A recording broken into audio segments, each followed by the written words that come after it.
Jeffrey Epstein. ഈ പേര് കേൾക്കുമ്പോൾ തന്നെ ഒരുപാട് ദുരൂഹതകൾ മനസ്സിലേക്ക് വരും, അല്ലേ? പതിറ്റാണ്ടുകളോളം ലോകത്തെ മുഴുവൻ കബളിപ്പിച്ച് ഞെട്ടിക്കുന്ന ഒരു ഇരട്ട ജീവിതം നയിച്ച ഒരാളുടെ കഥയാണിത്. ശരിക്കും എന്താണ് സംഭവിച്ചത്? നമുക്ക് വിശദമായി തന്നെ നോക്കാം. അപ്പോ പുറമേക്ക് നോക്കുമ്പോൾ ജെഫ്രി എപ്സ്റ്റൈൻ ആരായിരുന്നു? ഒരു വലിയ ശാസ്ത്രസ്നേഹി, പ്രസിഡന്റുമാരുടെയും രാജകുമാരന്മാരുടെയും അടുത്ത സുഹൃത്ത്, ഒരു സാമ്പത്തിക പ്രതിഭ, അങ്ങനെ പലതും. പക്ഷെ ഇതൊക്കെ ഒരു മുഖംമൂടി മാത്രമായിരുന്നു.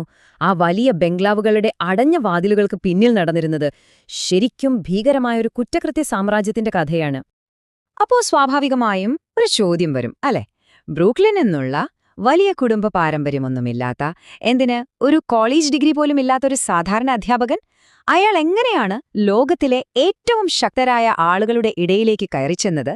അതാണ് ഇവിടുത്തെ ഏറ്റവും വലിയ ദുരൂഹത. അയാളുടെ കരിയർ ഗ്രാഫ് നോക്കിയാൽ തന്നെ നമുക്കത് മനസ്സിലാകും. ഒരു യോഗ്യതയും ഇല്ലാതെയാണ് അയാൾ അമേരിക്കയിലെ ഏറ്റവും പ്രശസ്തമായ സ്കൂളുകളിലൊന്നിൽ ടീച്ചറാവുന്നത്. അവിടെയുള്ള കുട്ടികളുടെ അച്ഛനമ്മമാരുമായുള്ള ബന്ധങ്ങൾ ഉപയോഗിച്ച് നേരെ വാൾസ്ട്രീറ്റിലെ ഭീമന്മാരായ ബെയർ സ്റ്റൺസിലേക്ക്. അവിടെ നിന്നും നിയമലംഘനത്തിനു പുറത്താക്കപ്പെട്ടെങ്കിലും അയാൾ തളർന്നില്ല. സ്വന്തമായി കമ്പനി തുടങ്ങി. അതായത് ഓരോ ഘട്ടത്തിലും മറ്റുള്ളവരെ ഒരു ചവിട്ടുപടിയായി ഉപയോഗിക്കുന്നതിൽ അയാൾ മിടുക്കനായിരുന്നു. പക്ഷേ ഈ സാമ്പത്തിക സാമ്രാജ്യം അയാൾ സ്വന്തമായി ഉണ്ടാക്കിയതാണോ? അല്ല. അവിടെയാണ് കഥയിലെ പ്രധാന ട്വിസ്റ്റ്. ദ ലിമിറ്റഡ് എന്ന ഭീമൻ കമ്പനിയുടെ സ്ഥാപകനായ ലെസ്ലി വെക്സ്നർ എന്ന ഒരൊറ്റ ക്ലയന്റ്, അദ്ദേഹത്തിന്റെ കോടിക്കണക്കിന് ഡോളർ സ്വത്തിന്മേൽ പൂർണ്ണാധികാരം എപ്സ്റ്റൈൻ നൽകി. ഒന്നാലോചിച്ചു നോക്കൂ, ഒരാളുടെ മുഴുവൻ സമ്പത്തും കൈകാര്യം ചെയ്യാനുള്ള അധികാരം. അപ്പോ ഈ പണവും അധികാരവും ഉപയോഗിച്ച് അയാൾ എന്താണ് ചെയ്തത്? അവിടെയാണ് കഥയുടെ ഏറ്റവും ഇരുണ്ട ഭാഗം തുടങ്ങുന്നത്. ഈ സാമ്പത്തിക ശക്തി ഒരു മറയാക്കി പെൺകുട്ടികളെ ലൈംഗികമായി ചൂഷണം ചെയ്യുന്ന ഒരു അന്താരാഷ്ട്ര ചിലന്തിവല അയാൾ എങ്ങനെയാണ് നെയ്തെടുത്തതെന്ന് നമുക്ക് നോക്കാം. ഈ ക്രൂരകൃത്യങ്ങളെല്ലാം എപ്സ്റ്റൈൻ ഒറ്റയ്ക്കാണോ ചെയ്തത്? ഒരിക്കലുമല്ല. അവിടെയാണ് ഗിലെയ്ൻ മാക്സ്വെൽ എന്ന സ്ത്രീയുടെ രംഗപ്രവേശം. അതിസമ്പന്നയും വലിയ ബന്ധങ്ങളുമുള്ള അവർ എപ്സ്റ്റൈന്റെ വലം കൈയായി മാറി. പുറം ലോകത്ത് അദ്ദേഹത്തിന്റെ സോഷ്യൽ നെറ്റ്വർക്ക് വളർത്താനും രഹസ്യമായി ഇരകളെ കണ്ടെത്താനും സഹായിച്ചത് മാക്സ്വെൽ ആയിരുന്നു. അവരുടെ പ്രവർത്തന രീതി ശരിക്കും ക്രൂരവും ആസൂത്രിതവുമായിരുന്നു. ഒരു പിരമിഡ് സ്കീം പോലെയായിരുന്നു അത്.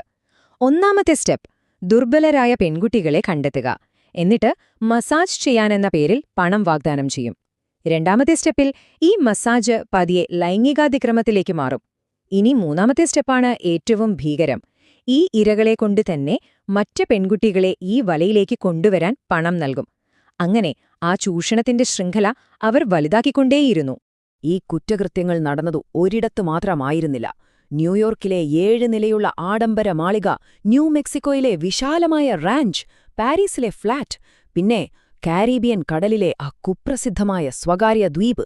ഇതൊക്കെ വെറും വീടുകളായിരുന്നില്ല, പെൺകുട്ടികളെ കുടുക്കാനുള്ള കെണികളായിരുന്നു ഓരോന്നും. ഈ സ്ഥലങ്ങളിലേക്കൊക്കെ അതിഥികളായി എത്തിയിരുന്നത് ആരാണെന്നോ? Bill Clinton, Prince Andrew, Donald Trump, അങ്ങനെ ലോകത്തിലെ അതിശക്തരായ വ്യക്തികൾ. അവരെയൊക്കെ ലോലിത എക്സ്പ്രസ് എന്ന ഓമന പേരിൽ അറിയപ്പെട്ടിരുന്ന എപ്സ്റ്റൈന്റെ പ്രൈവറ്റ് ജെറ്റിലാണ് കൊണ്ടുവന്നിരുന്നത്. അപ്പോ നിങ്ങളൊന്ന് ആലോചിച്ചു നോക്കൂ, ഇത്രയും വലിയ ആളുകളുടെ കൂട്ട അയാൾക്ക് എങ്ങനെ ഒരു സംരക്ഷണ കവചം തീർത്തിട്ടുണ്ടാകുമെന്ന്. അയാളുടെ പ്രവൃത്തികളെ ആരും ചോദ്യം ചെയ്യാൻ ധൈര്യപ്പെട്ടില്ല. പക്ഷേ എത്ര വലിയ കവചമായാലും എന്നെങ്കിലും അതിൽ വിള്ളല് വീഴുമല്ലോ. 2005 അങ്ങനെയൊന്ന് സംഭവിച്ചു. നിയമം അയാളുടെ പടിവാതിൽക്കലെത്തി. പക്ഷെ അവിടെ നടന്നത് നീതിയായിരുന്നില്ല, മറിച്ച് അമേരിക്കൻ നിയമചരിത്രത്തിലെ തന്നെ ഏറ്റവും നാണംകെട്ട ഒരു ഒത്തുതീർപ്പായിരുന്നു. അന്ന് പാം ബീച്ചിലെ പോലീസ് ശേഖരിച്ച തെളിവുകൾ അത്രയ്ക്ക് ശക്തമായിരുന്നു. ഫെഡറൽ പ്രോസിക്യൂട്ടർമാർ 53 പേജുള്ള കുറ്റപത്രമാണ് തയ്യാറാക്കിയത്. അതായത് എപ്സ്റ്റൈനെ ജീവിതാവസാനം വരെ ജയിലിലിടാനുള്ള എല്ലാ വകുപ്പുകളും അതിലുണ്ടായിരുന്നു. കേസ് അത്രയ്ക്ക് സ്ട്രോങ് ആയിരുന്നു. എന്നിട്ട് എന്തുണ്ടായി? അവിശ്വസനീയമായ ഒരു കാര്യമാണ് നടന്നത്. ഫെഡറൽ കുറ്റങ്ങളെല്ലാം ഒഴിവാക്കി. സ്റ്റേറ്റ് ലെവലിലുള്ള നിസ്സാരമായ 2 കുറ്റങ്ങൾ മാത്രം അയാൾ സമ്മതിച്ചു. ശിക്ഷയോ വെറും 13 മാസം, അതും ഒരു സാധാരണ ജയിലിൽ. അതിലും തമാശ, ആഴ്ചയിൽ 6 ദിവസവും ദിവസം 12 മണിക്കൂർ അയാൾക്ക് വർക്ക് റിലീസ് എന്ന പേരിൽ പുറത്തു പോകാമായിരുന്നു. പോരാത്തതിന് ഈ ഇടപാടു പ്രകാരം അയാളുടെ കൂട്ടുപ്രതികൾക്കെല്ലാം നിയമപരിരക്ഷയും കിട്ടി.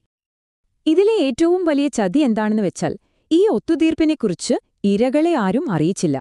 ഇത് അമേരിക്കയിലെ ക്രൈം വിക്ടിംസ് റൈറ്റ്സ് ആക്ട് എന്ന നിയമത്തിന്റെ നഗ്നമായ ലംഘനമായിരുന്നു. അതായത് നിയമം സംരക്ഷിക്കേണ്ടവരെ തന്നെ നിയമം കൈവിട്ടു. അങ്ങനെ ഏകദേശം 10 വർഷത്തോളം ഈ കേസ് എല്ലാവരും മറന്നു. എപ്സ്റ്റെയിൻ വീണ്ടും പഴയ ജീവിതം തുടർന്നു. പക്ഷേ നിയമസംവിധാനം കുഴിച്ചുമൂടിയ സത്യങ്ങൾ പുറത്തു കൊണ്ടുവരാൻ ഒരാൾ തീരുമാനിച്ചു. ഒരൊറ്റ പത്രപ്രവർത്തക ആ പോരാട്ടം ഏറ്റെടുത്തു. മയാമി ഹെറാൾഡ് പത്രത്തിലെ ജൂലി കെ ബ്രൗൺ. അവർ ആ പഴയ കേസിലെ ഇരകളെ ഓരോരുത്തരെയായി കണ്ടെത്തി സംസാരിച്ചു.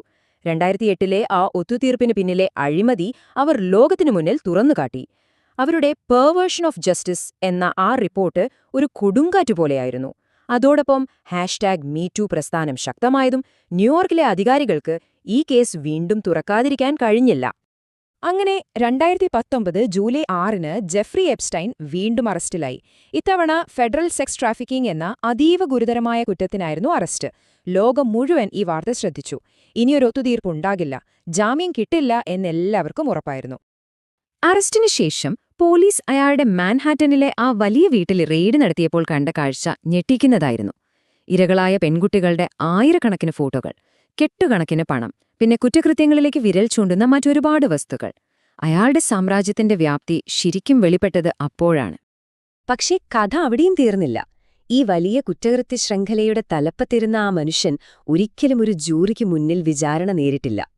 2019 ഓഗസ്റ്റ് 10 അമേരിക്കയിലെ അതീവ സുരക്ഷയുള്ള ഒരു ജയിലിലെ സെല്ലിനുള്ളിൽ ജെഫ്രി എപ്സ്റ്റൈനെ മരിച്ച നിലയിൽ കണ്ടെത്തി. ഔദ്യോഗികമായി അതൊരു തൂങ്ങിമരണമായിരുന്നു, ഒരു ആത്മഹത്യ. പക്ഷേ ആ വിശദീകരണം അപ്പാടെ വിശ്വസിക്കാൻ ലോകത്തിലെ ഭൂരിഭാഗം പേരും തയ്യാറായില്ല. അങ്ങനെയാണ് എപ്സ്റ്റൈൻ ആത്മഹത്യ ചെയ്തിട്ടില്ല എന്ന ആ പ്രശസ്തമായ മീം ഉണ്ടാകുന്നത്. അതൊരു തമാശയായിരുന്നില്ല, മറിച്ച് ഒരു വലിയ സംശയത്തിന്റെ പ്രതിഫലനമായിരുന്നു. അയാളുടെ മരണത്തോടെ അയാൾക്കൊപ്പം കുറ്റകൃത്യങ്ങളിൽ പങ്കാളികളായ അതിശക്തരായ പലരുടെയും രഹസ്യങ്ങൾ എന്നേക്കുമായി ഇല്ലാതായി എന്ന് ജനങ്ങൾ വിശ്വസിച്ചു.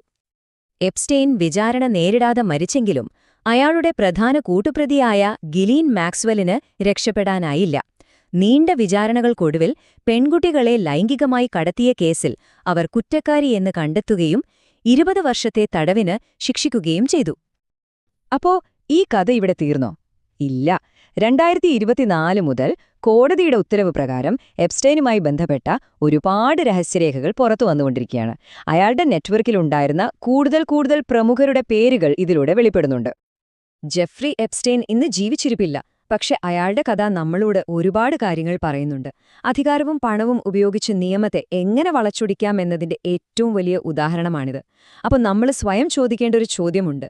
എപ്സ്റ്റൈൻ എന്ന കുറ്റവാളി പോയി, പക്ഷെ അയാളെ പോലുള്ളവരെ പതിറ്റാണ്ടുകളോളം സംരക്ഷിച്ച് ആ വ്യവസ്ഥിതിക്ക് എന്തെങ്കിലും മാറ്റം സംഭവിച്ചോ?